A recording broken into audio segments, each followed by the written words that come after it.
Good morning traders. नमस्कार माझे बंधू आणि भगिनींनो, तुम्ही कसे आहात आणि तुमचा आजचा दिवस कसा होता? एकदम फ्लॅट, सपाट, साइडवेज, टोटल साइडवेज. आणि हे खूप चांगली गोष्ट आहे. आता ही चांगली गोष्ट काय, मी तुम्हाला गेल्या वेळेला पण हर एक व्हिडिओ मध्ये सांगण्याचा प्रयत्न करतो की कधी पण मार्केट जेव्हा साइडवेज कन्सोलिडेट होतं आणि त्यानंतर मार्केट जी डायरेक्शन पकडतं तिकडनं आपल्याला चांगला प्रॉफिट होऊ शकतं. मार्केट रोज पैसा देत नाही, हे लक्षात ठेवा, ध्यानीमनी ठेवा. कारण का रोज पैसा येणं म्हणजेच चुकीचं आहे. मार्केट आहे ना ते. तुमच्याकडनं कधी पैसा काढेल, तुम्हाला कधी पैसा देईल, पण आपल्याकडनं पैसा काढायचा म्हणजे काय, आपण लॉस मध्ये जायचं. मग ते आपण का करायचं, मग ट्रेडिंग का करायची? बघा, आज कोणी कॉल घेतला, पुट घेतला, सगळ्यांची वाट लागली असणार आहे. ओके, आज मला काय करता आलं ना, कारण का माझ्या फॅमिलीमध्ये काहीतरी प्रॉब्लेम आहे, त्यामुळे due to some family emergency मी स्क्रीनवरती नाहीये. हा पण शॉर्ट टाकला आरएसआयचा, तो मोबाईलवर टाकला 10-10:30 वाजता. त्यानंतर डायरेक्टली मी संध्याकाळी सॉरी फॉर इनकन्व्हिनियन्स, उद्या भेटूया करून बोललो. कारण का काहीच गोष्टी आहे. आणि त्यानंतर सगळ्यांचे मेसेज आले ग्रुपवरती, सर काय नाही, टेन्शन नाहीये, मार्केट साइडवेज आहे. आणि काही खूप लोकांनी शुभेच्छा दिल्या, त्याचे धन्यवाद, आभार.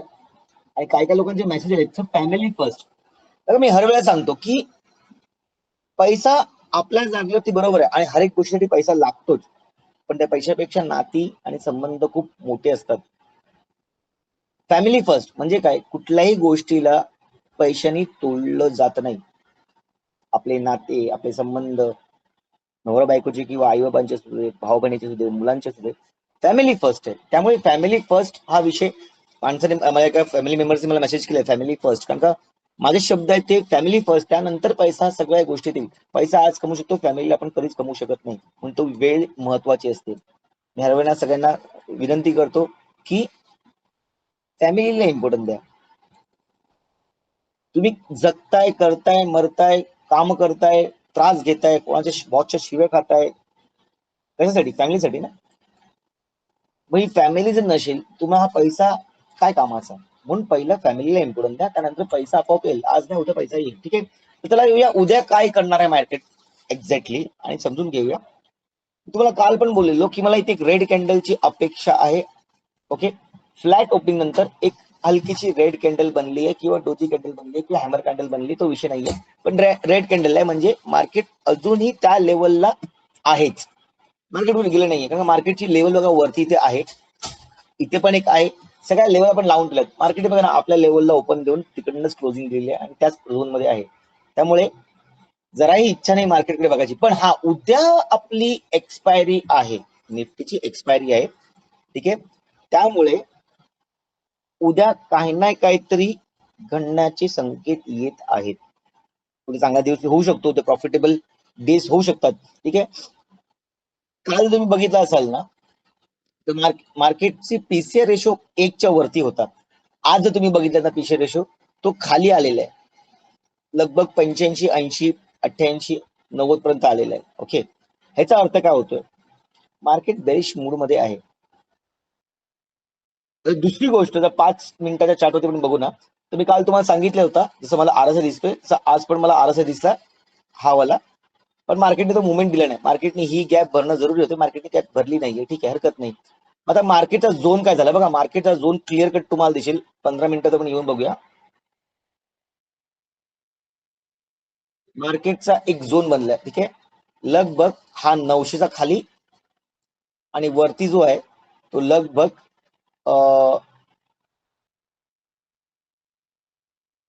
140चा पकडून चालूया आपण.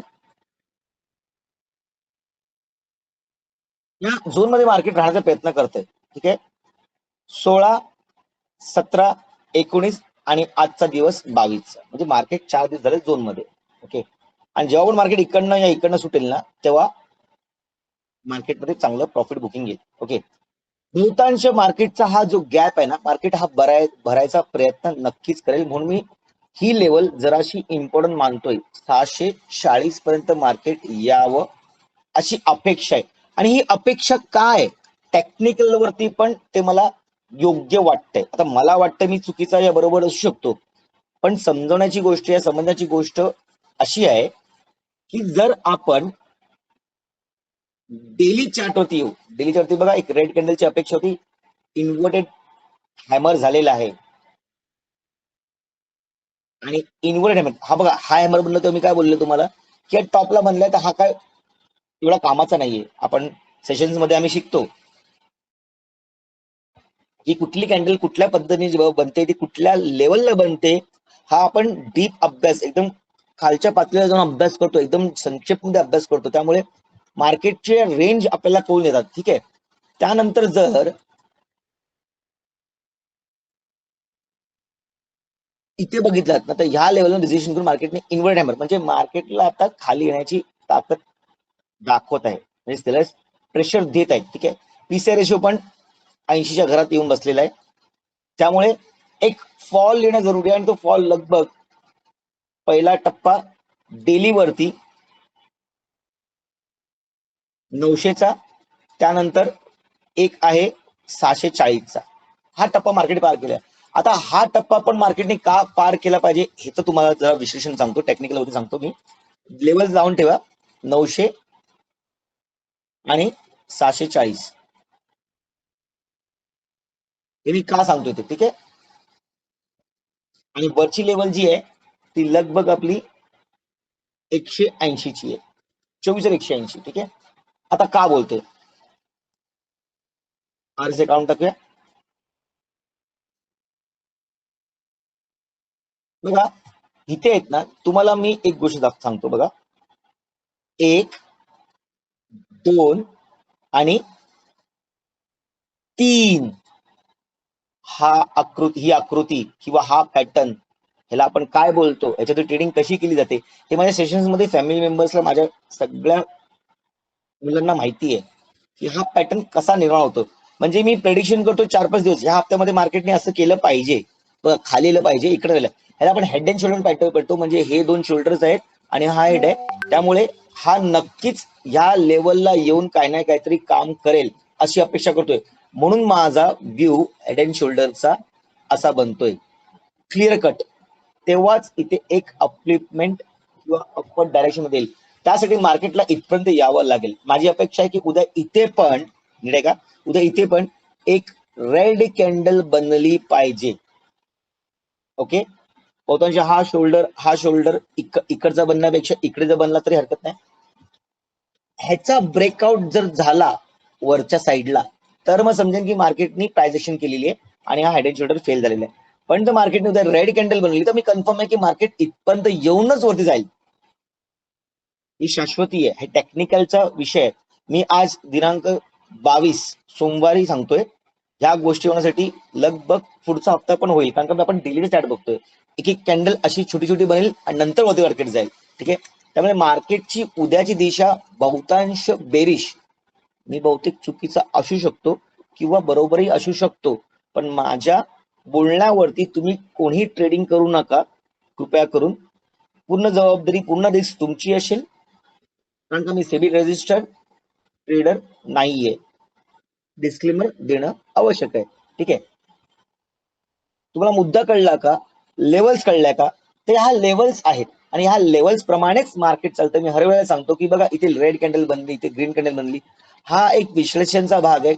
मला कसं कळतं, मला काय वाटतंय या मला काय जाणवतंय, काय भासतंय, हा विषय येतो. हा कधी येतो, जेव्हा तुमच्याकडे एक्सपिरियन्स आहे, तेव्हा तुमचा अनुभव त्या क्षेत्रातला मजबूत आहे, त्याच्या खोलवरचा अभ्यास तुम्हाला आहे, तुम्ही त्यातले तज्ज्ञ आहात, तर तुम्हाला कळतं. आणि तज्ज्ञ कधी बनतो, जेव्हा तुम्ही त्या वाटेवरनं, काल तुम्हाला सांगितलं ना, त्या वाटेवरनं चालत जातो तेव्हा त्या सगळ्या गोष्टीचे तुम्हाला अनुभव होतो आणि तुम्ही त्या गोष्टीमध्ये तज्ज्ञ होता, एक्सपर्ट होतात. जंगलामध्ये जेव्हा जाता तुम्ही ना, तेव्हा आपण जर जंगलात जाऊ, म्हणजे मुंबईला राहतो आपण, सिटीमध्ये राहतो, कुठल्या सिटीमध्ये राहतो, पुण्यामध्ये राहतो, ते आपण जंगलात जातो आपल्याला काय माहिती नसते. पण गावच्या लोकांना कुठली वाट आहे, कुठलं फळ खायचंय, कुठनं कुठला प्राणी येतो, कुठे झरणा आहे, या गोष्टी सगळ्या कळतात. का, कारण तुमचा तो सराव असतो. आपण पटकन जाऊन बोलू शकत नाही की हे फळ खावं, ते विषारी शकतं. पाणी प्यायला आपल्याला ताण लागली तर आपल्याला किती लांब जायला लागेल तर माहिती नाही. बाजूलाच तुमच्या तलाव असेल, झरणा असेल, पण आपण त्याच्या बाजूच फिरत असू. पण त्या व्यक्तीला, जो गावचा माणूस असतो, शेतकरी असतो, त्याला माहिती असतं कुठे कसं काय ते. ओके. त्यासाठी एक्सपिरियन्स घेणं जरुरी आहे. आपल्या नवव्या बॅच मध्ये अजून मेंबर जॉईन होत चाललेले आहेत. त्यामुळे एक नवा अनुभव, एक एक्सपिरियन्स आणि शिकण्याच्या पद्धती कशा असू शकतात हे आपल्याला समजणं जरुरी आहे. त्यामुळे 9वा बॅच चालू आहे. कोणाला जर तुम्हाला शिकायचं असेल, समजायचं असेल तर नक्कीच तुम्ही मला अप्रोच करा, मला मेसेज करा. काय गोष्टी तुम्हाला समजायच्या असतील तर मी नक्कीच समजवेन. ओके. उद्याचा दिवस फार इम्पॉर्टंट आहे.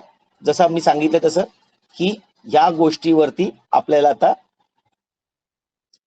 विषय खूप चांगला मांडायचा आहे, जो लगभग असा आहे. ओके. मग आता येऊया मार्केट नक्की काय केलं पाहिजे. बघा, मार्केटची ही लाईन काढून टाकूया. ओके. मार्केटची ही लाईन तर नक्कीच माझ्याकडे आहे, एक ट्रेंड लाईन आहे. आता इथे जी गोष्ट आपल्याला दिसते ना ती समजण्याची जरा गरज आहे. ओके. मार्केटचं बघा, इथे एक टॉप आहे, हा एक बॉटम आहे, हा एक बॉटम आहे, हा एक बॉटम आहे. किती आहे समजून घेऊया. लगभग 24,080 बरोबर आहे. हा मार्केटचा चांगला एक सपोर्ट आहे आणि एक रेसिस्टन्स पण बोलू शकतो. सपोर्ट का, कारण इकडे मार्केट वरती गेलं तर सपोर्ट झाला, तर मार्केट इथे खाली गेलं तर हा रेसिस्टन्स बनू शकतो. त्यामुळे उद्या दिवस फार इम्पॉर्टंट आहे. घाई करू नका. 9:45 नंतर 15 मिनिटाच्या 2 कॅन्डल जेव्हा क्लोज होतील त्यानंतर डिसिजन घ्या. दिशा कळेल तुम्हाला. पीसीआय रेशिओ, ओआयस तुम्हाला सगळं सांगून देतील. पॅटर्न्स पण तुम्हाला सांगून देतील. पॅटर्न्स ऑलरेडी बनलेला आहे. ठीक आहे. वरनं इथे ट्रेंड लाईन येत आहे. ठीक आहे. म्हणजे आता गोष्ट कशी येते बघा अशी.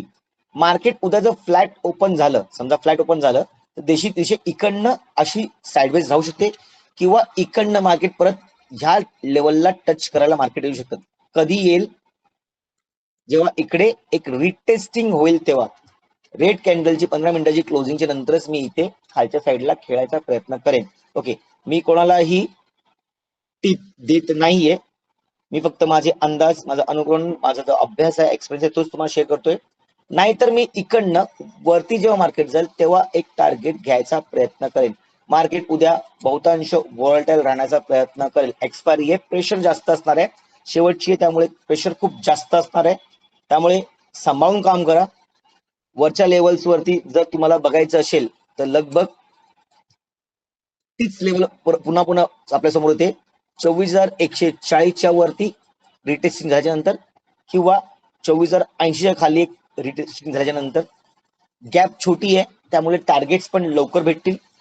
त्यानंतर माझं टार्गेट डायरेक्टली पहिला असेल 24,020 पर्यंत आणि त्यानंतर डायरेक्ट माझं टार्गेट असेल 24,890 पर्यंत किंवा 920, 900 पकडून चला. पण हा अंदाज आहे जो चुकीचा किंवा बरोबर असू शकतो.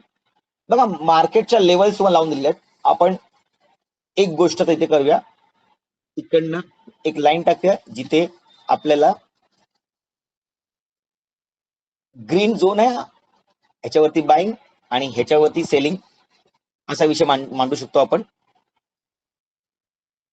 हे कुठलेही टिप या संकेत नाही आहेत, तुम्ही तुमच्याप्रमाणे ट्रेड करू शकता. बघा, झोन लावून ठेवलेले आहेत, ह्याच्यावर तुम्हाला एक अंदाज येईल. ह्याचा फोटो काढून ठेवा, पॉईंट सांगितले ते नोट करून ठेवा. मार्केट उद्या खूप सिंपल काम करणार आहे. लेवल्स वरती क्लोजिंग झाली तर मार्केट साइडवेज, म्हणजे याचा अर्थ मार्केट कन्सिडर होते. त्यानंतर मग एक मुवमेंट येण्याची अपेक्षा आहे. उद्याच्या उद्याच मुवमेंट येईल असं पण नाहीये, पण हा तिथे एक चांगला मुवमेंटचा अपेक्षित मुवमेंट मला इथे दिसून येत आहे. ते पण पीसीआर रेशिओ आणि ओवाय वरती डिपेंड आहे. मार्केट उद्या डायरेक्टली तुम्हाला इकडे जाऊन वरनं असं इथे एक फॉल देऊ शकतो. ठीक आहे. त्यामुळे उद्याचा दिवस फार इम्पॉर्टंट आहे, एक्सपायरी आहे. तुमचा दिवस ग्रीन मध्ये क्लोजिंग हो ही अपेक्षा हा व्हिडिओ थांबत आहे. व्हिडिओचं कंटेंट तुम्हाला जर समजलं असेल, आवडला असेल तर नक्कीच लाईक, सबस्क्राईब, कमेंट करा, शेअर करा. लोकांपर्यंत ही गोष्ट पोहोचवा की स्टॉक मार्केटमध्ये मराठी माणूस उतरलेला आहे आणि जेव्हा मराठी माणूस कुठल्या क्षेत्रात उतरतो तेव्हा तो जिद्दीने उतरतो, इगोनी नाही, जिद्दीने उतरतो. आणि जिद्द आम्हाला महाराजांनीच दिलेली आहे. त्यामुळे येणाऱ्या काळामध्ये आम्ही तर नक्कीच मोठे होणार आहेत. तुम्ही पण नक्कीच मोठे व्हा. तुमच्याबरोबर माझं पण भलं, माझ्यावर तुमचं भलं. एकत्र प्रवास आहे, सुखाचा प्रवास करूया, आनंदी राहूया, हसत राहूया. Be positive. आजच्या पुरती एवढंच. मला ऐकण्यासाठी धन्यवाद. जय हिंद, जय महाराष्ट्र. Good night.